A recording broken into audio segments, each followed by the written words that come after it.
Because if Jesus is who Peter says he is, then our lives should look different. Our lives should be different. If Jesus is the Messiah, then we should be a community, a people who bring about hope and restoration. If Jesus is love, we should be people who love. If Jesus welcomes strangers, we should be people who make room for others. If Jesus forgives, we should be people who model and practice forgiveness. If Jesus serves, then we should be people who serve others.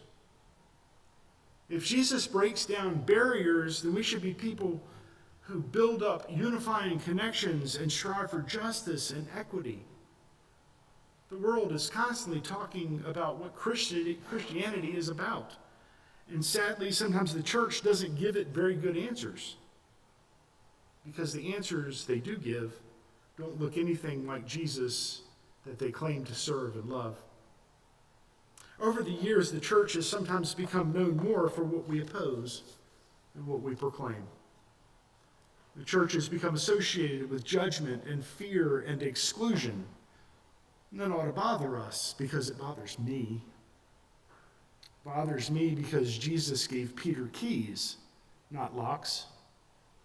He called the church to open doors, not build walls.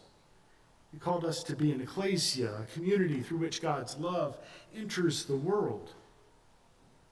My friend Jonathan Tobias reminded me that death imprisons, Christ liberates. Hades locks, but Christ opens.